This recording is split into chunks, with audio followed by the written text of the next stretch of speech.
Evening, all of you. Welcome to another live session. And this live session is on strategy for anthropology for this mains to 2025. As we all know, the results were out a few days ago, and those who have cleared are seriously preparing for mains 2025. In that process, optional plays a major role, and many of the aspirants take anthropology as optional. For that reason, I thought to bring an important topper who who was in this exam for many years, as previously also I made session, and that is none other than Sai Chaitanya Jadhav, Air 68, 2024 CSE. I thought he is a right person to guide you for anthropology. So we will be having Sai Chaitanya sir very soon. So those who are giving this mains with anthropology optional must watch this session. And here in this session, we will be telling you. So there will be recording. Yes, I will be uploading the recorded session also. However, you try to watch the live session so that you will understand whatever sir is saying in a practical way. So the most important point is that, see, as we have very limited time to this year, I think it's starting, the exam is starting in August itself. So for that reason, you need to be very smart while preparing for the optional. And if you do not score well in optional, it becomes very difficult to clear the mains cutoff. Those who score less than 240, 230, they have less probability. So to score, and many of the aspirants, if they work hard, they can score around 220, 230. But going beyond 220, 230 becomes a difficult task. That can be done with some enrichments.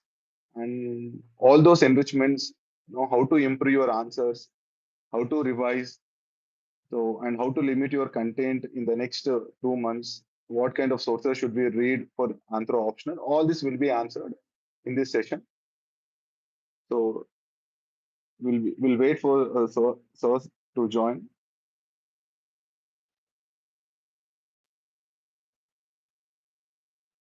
Yes, so we'll be joining in 1-2 minutes. And try to note down whatever sir is saying in the session and revise them, recollect them, and try to implement. And definitely, you'll score better than you would do without this session, I would say. So let's see. If you have any questions, you can ask in the comment box.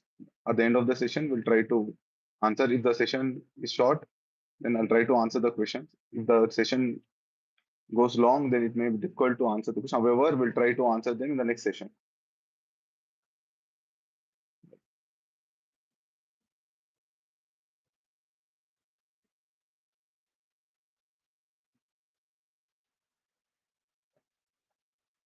So aspirants quickly join.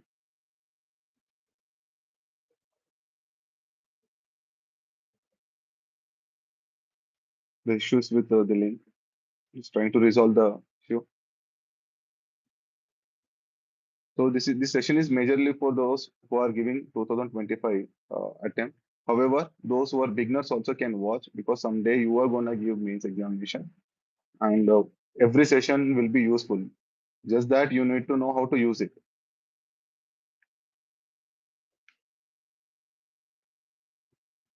There's some problem with the link. Yes, sir is here.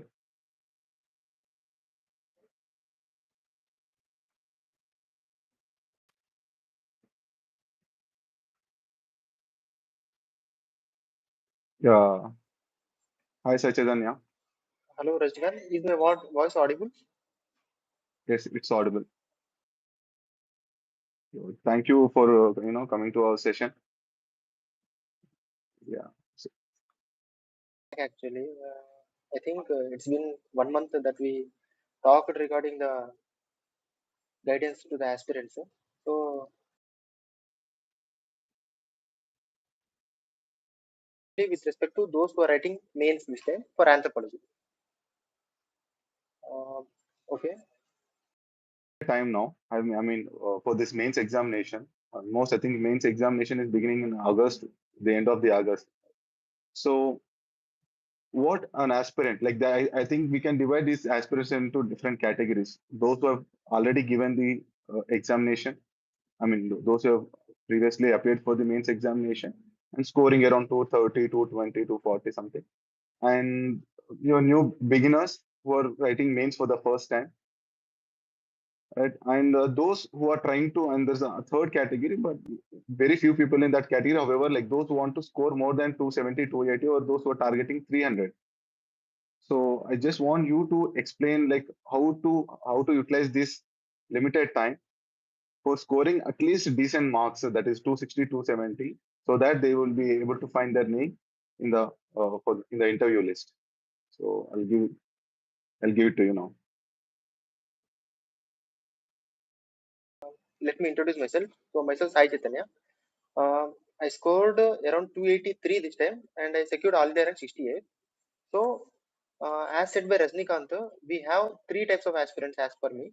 So, one is people who are writing mails for the first time and haven't read anything about anthropology before the prelims. Second category of aspirants comes from the category where people who have already written the mains, have an experience of mains, but are not scoring good in the anthropology. And third category of people are those who have scored between 240 to 260 and not able to improve their score to 280 plus. So, as we know, uh, let us divide this session into three parts. For the people who are writing mains for the first time, what I want to suggest is that there are some books in the market, what we used to study during our 11th class or 12th class or during our BTech, that short notes kind of thing, what we call guide. So there are some short notes, question and answer format. Those books we can follow in order to get a decent score in the mains, decent score in the anthropology, who are new to the mains, what I feel, who never wrote an answer before, who has never studied an anthropology before prelims, but are writing their mains this time. So for that, for them, the books being, one is Anthropology Demystified. You can read completely Anthropology Demystified, as well as Vivek Basme. There is another book authored by the Vivek Basme, sir.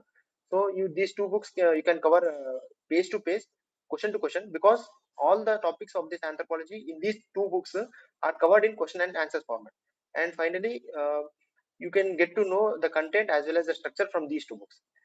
So second category of aspirants are aspirants who are who have already written the mains but are not able to improve their marks from 220s kind of thing. So for those aspirants, what I feel is that they have an experience of writing mains, so they know how to complete an answer in the limited time frame of 3 hours. So what I feel is that you know how to write an answer, you know what to write an answer, but you don't know, you are lagging behind what are all there to include in the answer in order to improve their score to 280 plus. And the third type of aspirants who are scoring between 240 to 260, I feel those aspirants are stuck between those marks and they are stagnant or writing over the mains. So what I feel is that for them, we need to add some little cherry on the cake, such as case studies or examples or any other validation as such. So let me start with the topics which are which are worth investing, which gives a high return. So from paper one, the topics. Uh, Let me keep my syllabus, the paper and syllabus in front of me. So I would suggest them to mark down those topics which are compulsory to do and which are definitely they are up to come to the examination. So some of the topics being 1.5 and 1.6 in paper 1, they are definitely they definitely come into the exam, and every year the questions from those two topics are being asked for 1.5 and 1.6. What we need to do is just take the paper of 2024, the last year paper, uh, and what I observed is that the questions which are asked from the 2024 paper won't be repeated in the 2025 paper. So cut short all those topics which has been asked in 2024 paper and read remaining topics of the paper topics which is not been asked in 2024. So that one exercise we can do. And apart from that, 1.5 and 1.6, questions from 2.3 to 5, there are the questions is compulsory been asked from those topics. And if you look at the topic of 2.3 and 2.4, marriage and family, at least one question is asked from those two topics. And from kinship, economic organization, political organization, religion, at least two questions being asked from these four topics. And from 2.1 and 2.2, you can read both the topics, but there is a chance of coming questions from these two topics alternatively. Last year there has been no question from 2.1 and 2.2, so there is a chance of coming questions from 2.1 and 2.2 in paper 1. So this is with regards to socio-cultural anthropology. And apart from that, there is a chapter called anthropological theories, uh, uh, anthropological theories, which is sixth in the paper 1, sixth chapter in the paper 1, sixth topic in the paper 1. What I used to do is that every year at least two questions come from this sixth chapter, and read this chapter on the divided this whole chapter into two types. One is the theories which are being conventionally asked, conventional type of theory from sixth chapter A topic to sixth chapter F topic. So from classical evolutionism to neo-evolutionism, there is a one category of question, and from cultural materialism to postmodernism is another category of question. So at least two questions is being asked from either of the both topics, either from conventional theories or from the modern theories. For example, last year there was a question from structuralism which comes under the conventional theory, and there is a question from the postmodernism which comes under the modern theories. So you can expect at least two questions from the anthropological theory. So this topic is very much important in order to get a good score. Apart from that, read chapter 7 and 8 at one go, because either one question is being asked from both the chapters. So 7, 8, 8 in one go. And apart from that, if you go into the physical anthropology of paper 1, uh, we have chapters from 9.1 to 12. So the most important and the compulsory topics which have been asked repeatedly every year are the topic number 10, 11 and 12. We can easily expect a question from the 12th chapter, because the topics from the 12th chapter in the syllabus are very less, uh, as per say, because last year there has been question from forensic, so there is a less chance of question coming from the forensic anthropology. You can expect a question from the nutritional anthropology, or else kinanthropometry, or else defense anthropology. So uh, through this we can predict the questions from the 12th chapter. Same goes with the 10th chapter as well as 11th chapter. So the questions from the 10th, 11th and 12th are important in such a way that it is on par equal with the 6th chapter of the same paper, anthropological theories. So read 10, 11 and 12 at a one go. So read it as a, there is a block of chapters, that is 10, 11, 12, one block. Then 9.5 to 9.8 as a one block, because the questions from these chapters are also getting repeated. Read those chapters at one block, because if you look at the chapter of 9.5 race or racism, and if you look at the questions asked from the race and racism, the question format is being asked in the same way, same manner every year. So there is not much extra content in the those chapter 9.5 race chapter. So you can directly gather this content and write the answer with regards to the demand of the question. Same goes with 9.6. Last year they have asked with regards to the hemoglobin. So there is a chance of not asking hemoglobin this year. So you can expect other topics such as ABO. They have asked topics of ABO also. You can expect questions such as RH, HLA, GM or blood enzymes or any other, so on and so forth. Same goes with 9.7 and 9.8. Earlier, before 2023, uh, the question setter used to ask question every year from the 9.7 before 2023, but 2024 there was not even one question from the chapter of 9.7. So there is a high chance of question coming from the chapter 9.7, that is ecological anthropology. Same goes with 9.8. 9.8 is such an important chapter because most of the questions from this chapter comes in a way that is more or less a GS type question. So even though if you don't have sufficient anthropological knowledge in that, just write a GS answer coming from those questions. For example, last year they have asked lifestyle diseases and its impact.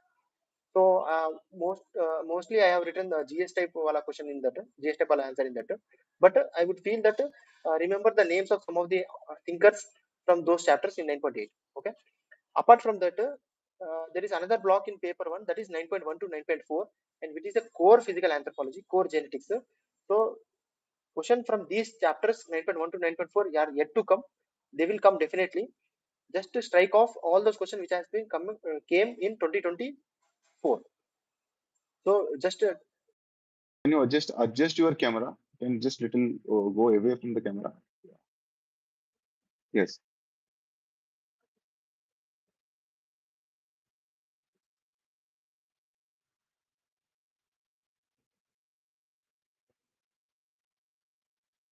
No, it's still, we can see only half of your face only. Right. Yes. 1 to 9.4, because questions are coming from 9.1 to 9.4, and it is a part of core physical anthropology, core genetics it is. So they will be asking questions from these topics. Just what I said is that just strike off all those topics which has come in the 2024 paper and study other parts of the topics which are not yet asked in 2024. Mm. And for 9.1 to 9.4, which is a core genetic part, just have a conceptual understanding of every topic which is mentioned in the syllabus. It gives you an edge to tackle those bouncer questions which is not there directly in the syllabus. Okay. For example, last year they have asked a question regarding lethal and sublethal genes. You can directly read these from any other topic, but sometimes those topics which are not there in the syllabus being asked, such as there is a question from 2023. I'm not able to remember the exact question, but it was asked in 10 markers. So many people used to not get comfortable in writing those answers. So what I feel is that you need to have some of the conceptual understanding while dealing with this core genetic part. If you have any doubts, you can directly ask ChatGPT or any other internet sources to get clarified on this topic. So the remaining one topic which is left is 1.8, which is a archaeological anthropology. So mostly before 2023, paper setter used to ask a question directly from the world archaeological part. Nowadays they have been including world archaeology with Indian archaeology. So if a 20 markers is getting asked from world archaeology 1.8 part, they are including both Indian archaeology and world archaeology in one question. So what I feel is that prepare well for this topic. Prepare well the paper two, which is Indian anthropology, Indian archaeological part, such that you can easily write the answer for the paper one answer. So this is the topic which is for paper one. So let me repeat the high return on investment topics. One is 10, 11, 12 from paper one. For paper one, 10, 11, 12. Second is sixth chapter. Third is 1.5 and 1.6. And fourth is research methodology, eighth chapter, and fifth is 9.7 ecological anthropology, because it was not been asked in last year paper, so there is a high chance of coming this year. Apart from that, every other topic need to be read, because you need to score a good marks of 280 plus. You need to cover all the topics which is mentioned in the syllabus. At least have some basic idea with regards to every topic, so that you can easily tackle those questions. You can easily complete the answer by writing a good stuff. Next, coming to paper two. Paper two, Like, so what are the sources they should use to read these topics, or what are the books you have referred, and how to read them in a quick way, because as we have limited time now, so how to read them quickly, and what are the sources you should use for paper one, or what sources you have used. paper one is a paper which many toppers used to score a good score here, because it is very much scoring subject, scoring paper, because we need to just include all those anthropological stuff in those papers, such that you can get a good marks in that. So what I referred is that for the people who are writing mains for the first time and who have never read the anthropology before, what I suggest is that you read Akshay as well as Vivek Bhaswar, or else Lagimatiwari ma'am notes. You can directly cover all the topics which is mentioned in the paper one in the syllabus. Apart from that, people who are writing, who are written mains earlier but are not scoring good in paper one, what I suggest is that apart from those books which I said, Akshat Jain, Vivek Bhasme, Lagimatiwari, I suggest you to read, whether you are taking class notes, you can refer the class notes as well, or else people for the conceptual understanding, you can refer to those standard sources. Just have a glance of the standard sources, not to read from paper to paper or not to read from word to word, but have a glance of those main important topics, the topics which I said, which are to be most preferred. Those topics you can directly refer into the standard sources, such as ember and ember. Uh, Ember and ember for 1.6, you can refer to ember and ember fossils chapter. Next, for theories, you can refer to Makanja or Upadhyay Pandey. Though it is very bulky, can't be read at this point of time. But I suggest you, I suggest the aspirants to just note down the topics which is mentioned in Upadhyay and Pandey to get a clarity on that. Apart from that, for Indian anthropology and tribal anthropology, I would suggest them to read Nadi Masne. And for archaeology part, what I did is that apart from reading D.K. Bhattacharya, I read the summary of D.K. Bhattacharya prepared by the Mandar Patkisa. He's a topper of 2019. So what he did is he just summarized all the topics which is mentioned in D.K. Bhattacharya. I read directly his notes. That has helped me. So these are the sources for the paper one which I feel. So next coming to the paper two topics. First, let me familiarize you regarding which topics are very much important for the paper two. So coming from the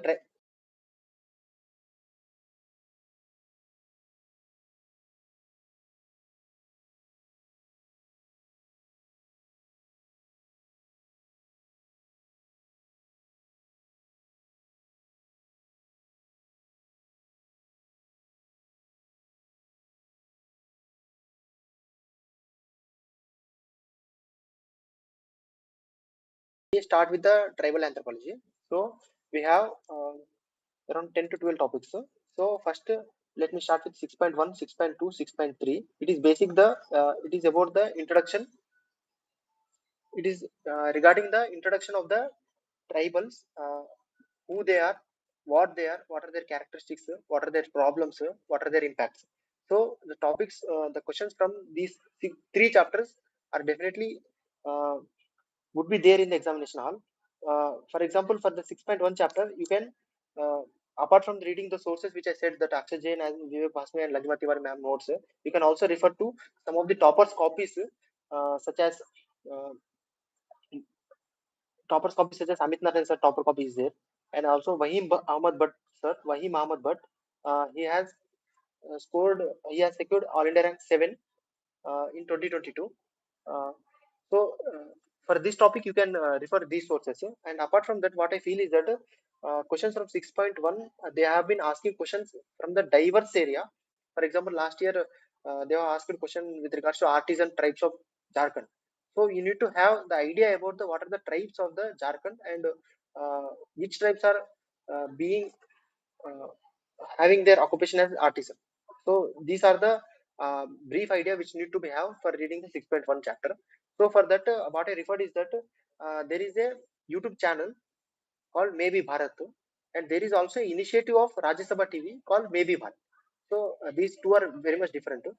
So one is Rajya Sabha TV Maybe Bharat initiative program. For that, in that initiative, they have explored around 30 to 40 tribes.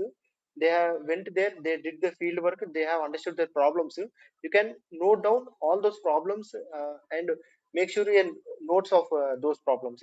It can be helpful for any part of the tribal anthropology questions. Apart from that, there is a other YouTube channel called Maybe Bharat. I have shared in my Telegram channel. There is a channel called Maybe Bharat. The same, the organizer or the convener who has did the initiative or the program in Rajya Sabha TV, he has opened the new channel called Maybe Bharat. You can collect all those examples from that channel.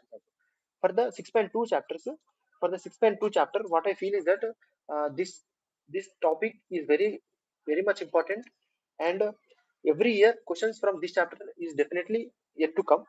So what I feel is that identify all the problems which is mentioned in the syllabus, collect all the examples, such as tribals who has been affected uh, for any developmental project, tribals who has been affected by any disease or any other examples which is mentioned in the syllabus. So what we need to do is that what I did was that is for 6.2 I collected all the important arguments at a one place. Then we need to collect examples for those arguments. For those examples, what I did is that I just searched in the internet, such as tribal health problems UPSC. If I type this sentence in the Google, then there is a tab called news in the Google itself. So from that I collected all those problems with regards to health. Same goes with education, same goes with employment, and same goes with land alienation. So these topics, these examples I have collected from net for the 6.2 chapter. And for 6.3 chapter, uh, there is a norm that questions from this topic definitely is there to come, because the important topic of forest and forest policy is covered in this chapter of 6.3. So what I feel is that for 6.3 you need to collect the arguments what I did in 6.2, but you need to collect unique examples which has been affected, which the tribe has been affected due to the various policies of forest, such as uh, Forest Policy of 1980, Forest Rights Act of 2006, and the new forest policy or the new forest rules which has been came in 2023, and collect all those examples where the tribal people has been displaced due to the national park or wildlife sanctuary. So this is the one block of 6.1 to 6.3. Next come 7.1, 7.2, and 7.3. So for the 7.1, it is basically a static topic. You need to cover only three topics here. One is scheduled caste, scheduled tribe, and other backward classes. One is for the scheduled tribe, there is no need to cover especially separately. But for scheduled caste and scheduled OBCs, you need to cover the constitutional safeguards and as well as problems and solutions. Just make a static notes of it. I covered it from Mandar Patkisar notes. You can refer directly to it. You can by heart all those problems, all those examples, and all those constitutional safeguards. For 7.2, it is basically with regards to the democratic institution, developmental programs, and welfare measures of the tribals. So what I did is that I referred to MOTA website, Ministry of Tribal Affairs website, as well as Ministry of Tribal Affairs report. So you can what you can do is that there is a column of all those welfare measures as well as developmental programs which is mentioned in the MOTA website. Just note down all those measures as well as all those programs at a one page, and then you can use those programs not only in the 7.2 chapter but also in other chapters as well. So, and the problems with regards to the welfare measures as well as development programs is same for every other chapter. So, just have those arguments in your hand on your fingertips so that you can use those arguments in here also. Just the main challenge with regards to the tribal anthropology is collecting the unique examples as well as unique case studies. Arguments are more or less similar uh, since the last 50 to 60 years. So this is the one approach. And for 7.3, just have the clarification or the conceptual clarity on the what is the concept of ethnicity. Because questions from every year in the last 5 months, I have seen the question is being asked from this chapter. What is the concept of ethnicity? What is the concept of ethnic conflicts? And what are the unrest occurring among the tribal communities all over the India? And questions are coming also from the regionalism topic. And this regionalism topic can be covered from the 9.3 of the same paper. Uh, and also have some glance on pseudo tribalism. What are the reasons the tribes are getting the tribes are being denoted as pseudo tribalism? Have some examples over it, and so on and so forth. Same goes to social change about tribes during colonial and post-colonial independent India. Just for this topic, you need to open up more dimensions, such as what are the political changes which has been occurred among the tribes during colonial and post-colonial. What are the social change, what are the economic changes, and what are the technological changes. For example, many of the tribes are moving away from the pre agriculture technology to the modern occupation. They are moving towards the cities. So these are the some of the arguments which need to be collected. So read 7.1, 7.2, 7.3 at a one block, one go. Next, coming to 8.1, it is basically an easy topic. You need to cover only 4 to 5 religion, impact of religion on the tribal societies. For example, Hindu, Buddhism, Christian, Islam. Just cover the arguments from the Akshay Jain book or Vivek Basu book or Lagimatewari ma'am book, and you need to have some more examples which you can cover directly from the ChatGPT or else from the uh, internet. So 8.1 chapter, they are asking question from directly from this chapter. So this topic is very much important, and question definitely come from this topic. And I completely left the 8.2 chapter, which is tribe and nation state, because people, the evaluator, the paper setter is not getting interested in asking directly from the 8.2 chapter. So I completely left it. Even though if a question comes from it, then I would leave it as a choice. But if the question is being asked in the 10 markers, then there is a uh, we need to compulsory attempt those questions. So for this, what I used to do is I just read only those 2 to 3 questions which is mentioned in the oxygen survey. So apart from that 9.1 to 9.3, 9.1 chapter is very much important. It is at the same level of 6.2 chapter, which is the problems of tribals. So 6.2 and 9.1 are the main important chapter. The questions would come definitely from it. First, for example, last year the question, last 2 years, there is a question from PVTGs. So what I feel is that this year the question won't be come from PVTG's topic, and the role of NGOs or else any other tribal policies or plans or programs which has been made in the news. Such topics would be important for the from the 9.1 chapter. And for the 9.2 chapter, there is only two topics. One is role of anthropology in tribal development and role of anthropology in rural development. Even though if you don't cover those topics, you can directly write by having some sufficient knowledge of all the paper 1 and paper 2 stuff here. Same goes with 9.3 also. 9.3, there are three topics basically: regionalism, communalism, and ethnic and political movements.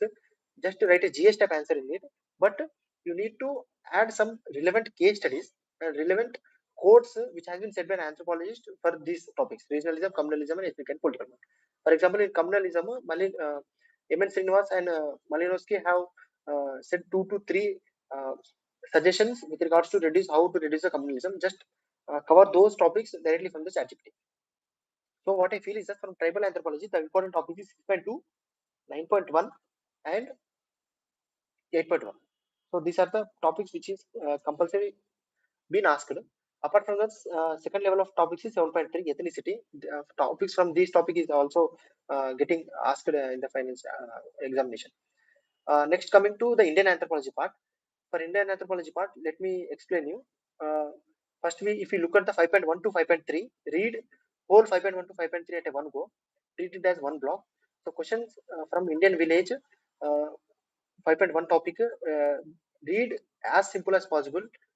If you don't have any topic, if you don't have any content over it, just read the Akshay Jain sir book. There are around 5 to 6 questions from this topic. Just cover all those topics. Uh, the main important question from this topic is impact of globalization on Indian villages. Cover as many arguments and cover as many case studies as possible from this topic, impact of globalization on Indian village. Because last year there is no question from this topic, so there is a chance of getting question from this topic, impact of globalization on Indian village. For linguistic and regional religious minorities, what I feel is that you just need to collect all the data or as well as all the political, social, and economic problems of all the linguistic and regional minorities. Just have the data in your mind and just dump the data and dump that welfare measures and initiatives taken by the government and what are those problems into the answer. You will definitely get a good marks for this 5.2 chapter. Coming to 5.3 chapter, uh, whatever I remember, there is a question in 2023 with regards to sensitization. And last year, I don't think there is a question from 5.3 chapter. So what I feel is that there is a high chance of coming question from this 5.3 chapter. So just refer to those topics which is there in the syllabus. For example, sensitization, westernization, modernization, great tradition, written tradition, Panchayat Raj social change, and media and social change. For Panchayat Raj and media, just collect some few examples which is not being written conventionally by the other aspirants. Just write very few case studies and unique examples from 5.3. And one of the main unique thing about 5.3 chapter is that you can use all those arguments, all those topics in various other chapters as well. If there is a impact of any developmental project on any tribal, you can use the tribals are getting sensitized, tribals are getting westernized, or tribals are getting modernized. So these topics we can use it interchangeably to other topics as well. For fourth chapter, apart from those six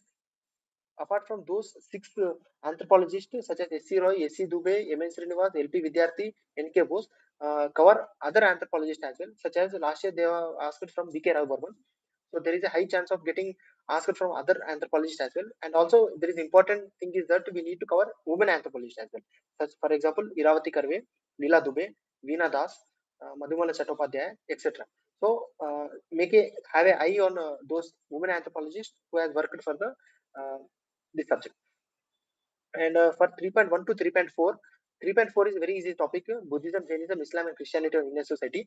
Just to read the Akshay Jain sir book, you will definitely cover the content. And just in order to stand out your answer from other answer, have write some 2 to 3 unique names of any authors or any anthropologist who has worked in this field.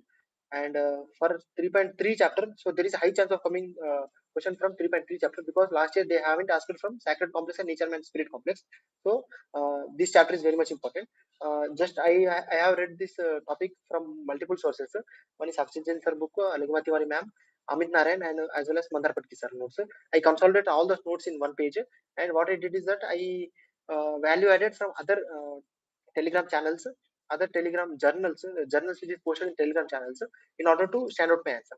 So 3.3 is very much important chapter. 3.2, there is a every year there is a question from 3.2. So it is not a good choice to leave the chapter of 3.2, though the chapter is very much big, but we need to cover every topic from 3.2.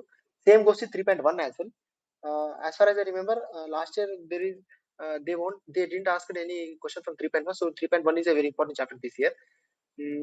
For archaeology, archaeology is one such part which needs a which needs extra amount of time in order to remember all those sites which is mentioned in this which is not been mentioned in the syllabus but which has been asked over the years. So what I did is that I referred to Mandar Patki sir notes for the archaeology.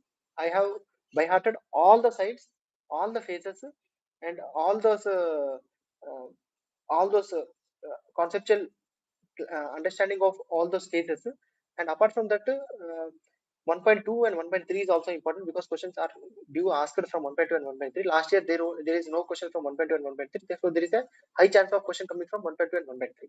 And for archaeological anthropology, uh, try to read Indus Valley Civilization because every year there is one question either in 20 markers or in 10 markers from the Indus Valley Civilization. You can refer those Indus Valley Civilization topic directly from the book of D.K. Bhattacharya. So what I did is I directly read the topic Indus Valley Civilization from D.K. Bhattacharya. Usually around 10 to 15 pages are there in that book. You can directly refer to them. So what I want to say is that the important chapter from the paper 2, which is yet to come, which is there to come in the syllabus are 3.1, 3.2, 3.3, fourth chapter, 5.3, and every other chapter in tribal anthropology. Because tribal anthropology is such a uh, topic to such a aspect of the paper too, which need to be attempted compulsorily. In order to impress your answers, you have to stand out your answers from the other answers. You need to attempt questions as maximum as possible from the tribal anthropology, and don't leave Indus Valley Civilization in the Indian archaeology. And apart from that, uh, there is a chance of coming fossils because last year they haven't asked questions from Shivaliks and Narvadams. So for this, the sources what I referred is that for paper 2, I referred completely Lagamatiwari ma'am notes. Second, Mandar Patki sir notes, I added this as a base notes. Lagamatiwari ma'am notes, I used it as a value addition. And apart from that, I used Akshay sir book for the questions which are not been there in the Mandar Patki sir and Lagamatiwari ma'am notes. And apart from that, what I did is that I collected examples from the internet as well as from ChatGPT. So maybe it is a very exhaustive process, but what I feel is that if you invest in paper 2, there is a high chance of scoring above 135 plus. Because as I said, paper 1 is scoring, paper 2 is they are rationalizing the marks of paper 2 because even though if you don't have any knowledge of extra knowledge of anthropology, only you have some GS amount of knowledge. If you write the GS content in the anthropology paper 2, you will definitely score 120 marks in paper 2. So 120 marks is there to come in paper 2 if you write the answer very basic. Just don't just fumble, don't just bluff in the examination hall from the paper 2 because bouncers from paper 2 are there to come.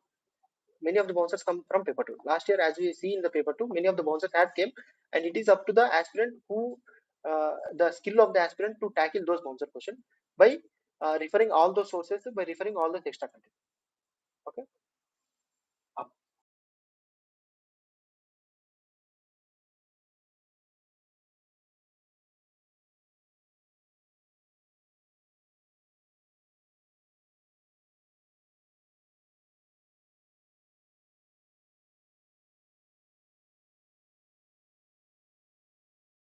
I have already written the mains, but are not scoring beyond 250, 260, 270, or 280. What I feel is that they know how to complete the answer in 3 hours.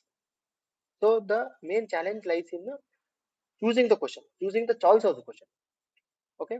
Uh, we have around 6 questions, and we need to choose 3 questions out of the 6 questions because first question and fifth question is compulsory. We need to write. So choosing the question is also one of the art which I feel. So choose those questions which you are comfortable is one thing. Second is that there are some topics. If you write content, if you write the answers from those topics, the examiner or the evaluator would get impressed and would be rewarding. For example, if you have a choice of 20 markers coming from the 6th chapter of paper 2, I would suggest them to directly choose those topics. Second thing, if there is a question from topic of 1.6 fossils, I would suggest them to choose those topics as well. So choosing the question is one thing. I used to allot 5 minutes in choosing the top questions. The 6 questions, from 6, I will need to choose 3 questions choice. So first 5 minutes I would be allotted only to choosing the topic, because choosing the questions, because the every people may be having 80 to 90% of the aspirants would be having the same knowledge, but it is up to the writing which question to write is the main act. So one is with regards to choosing the question.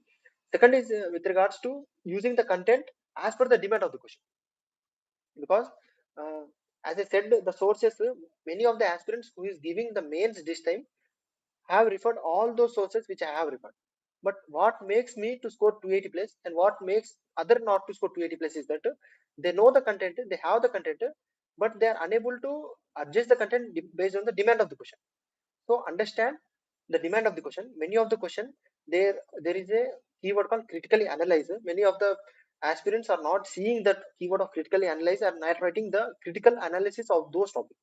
So even though if you don't have the content from uh, those topic where the critically analyze has been asked, try to write your content, try to adjust your content by writing the critical analysis. Just write the heading of the critical analysis and write the generic points under it. You need to show the examiner that I have addressed all the demand of the question.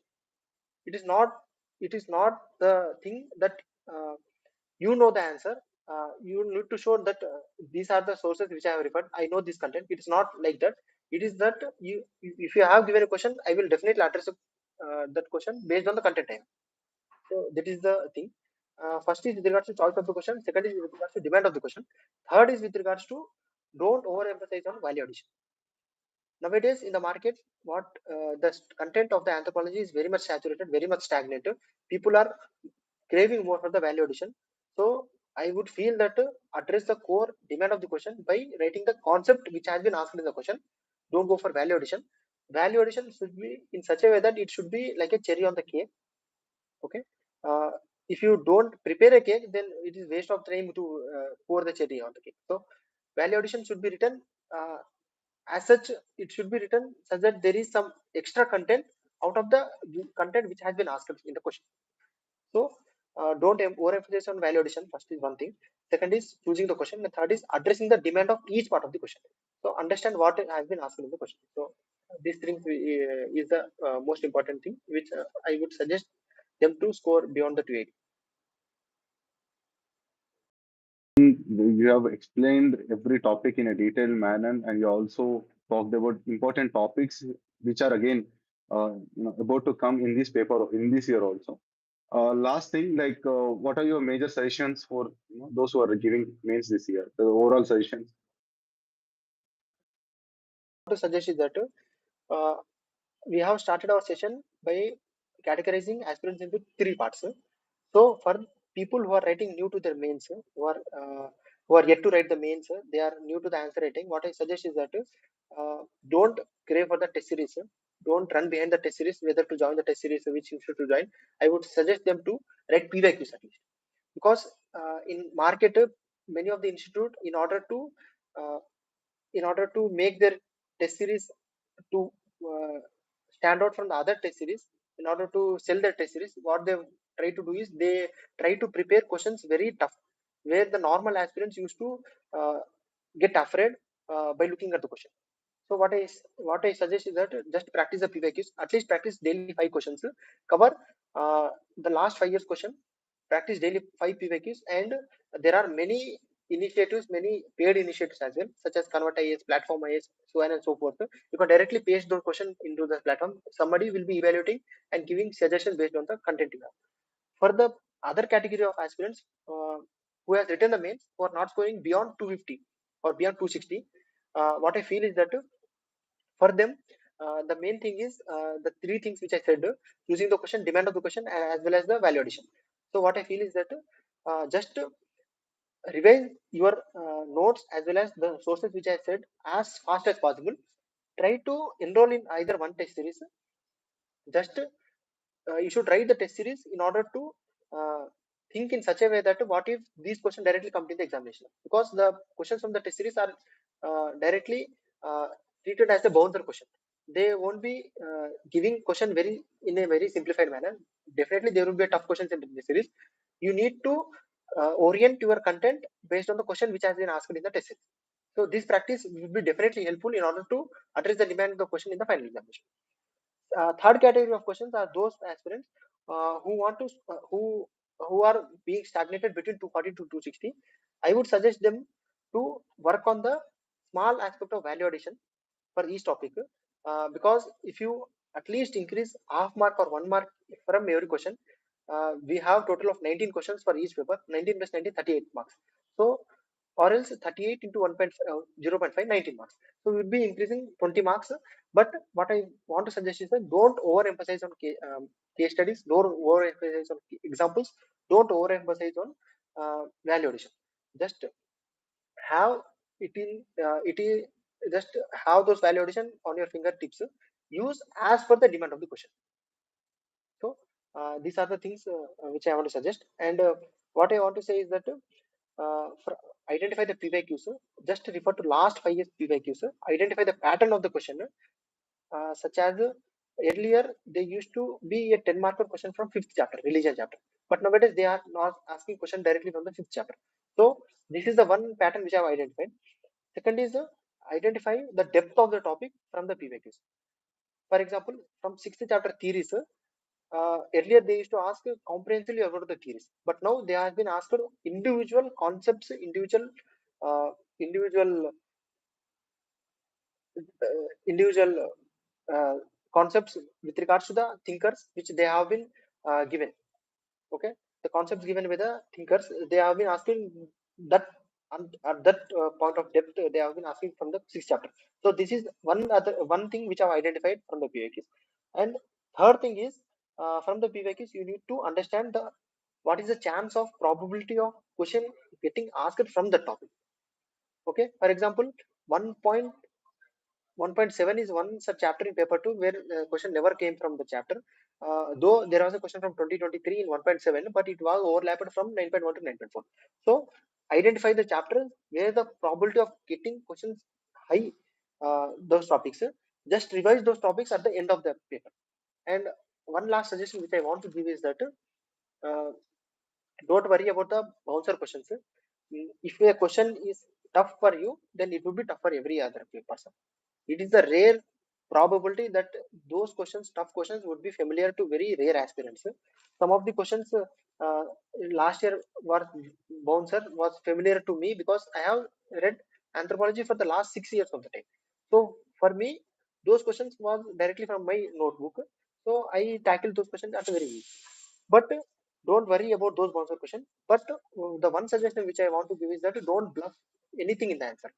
If you bluff in the answer, then automatically the impression on the evaluator you give to the evaluator would be very low, and he would definitely penalize your marks in other aspects of the question, other aspects of the answer. So these are the suggestions which I want to give. And allot the time for anthropology and GS 50-50 as per your strengths and weaknesses.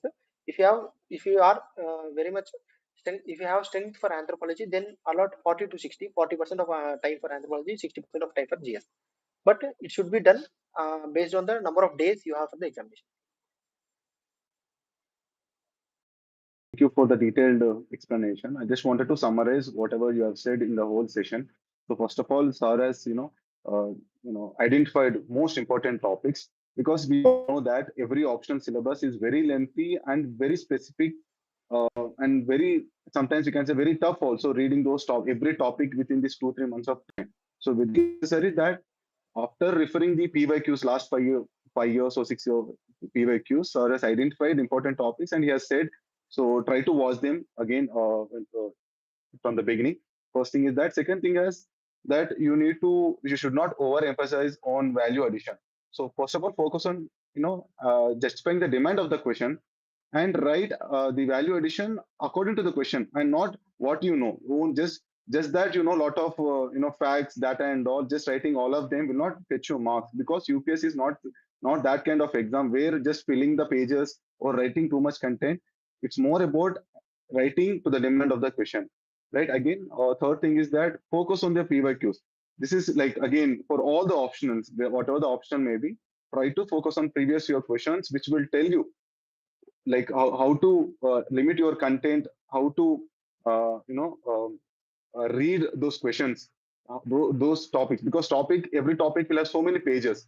So how many pages you should read, that you can know only when you see the PYQ question.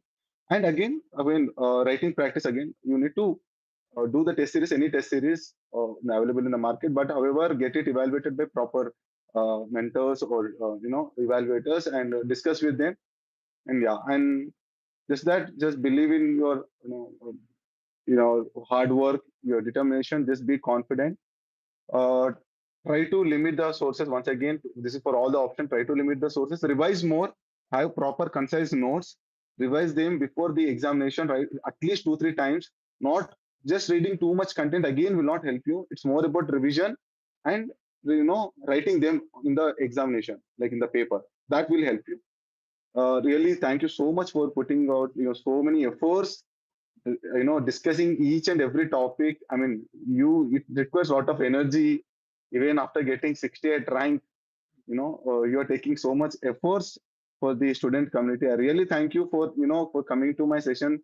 This is the second time, and whenever I invite, with that humbleness and all, you come, inspire the students, and not only the students but also me, to put more efforts for the student community. Thank you so much, Chaitanya. To share the strategy, and pleasure is mine. So we'll coming up with more optionals also, like when like the important option, because anthropology, thousands of students take anthropology. That is the reason I thought to do a particular session. And also there is another option, sociology. I'll try to bring another topper for sociology. So along with that, we'll try to make important sessions which will cover a comprehensive understanding of UPSC. And previously also we discussed various topics like prelims related sessions, means related sessions, and the overall strategy also. So keep watching, keep attending these sessions, and thank you for the patience. Have a great day, all of you. Thank you, Chaitanya. Yeah, so all the best and have a great day.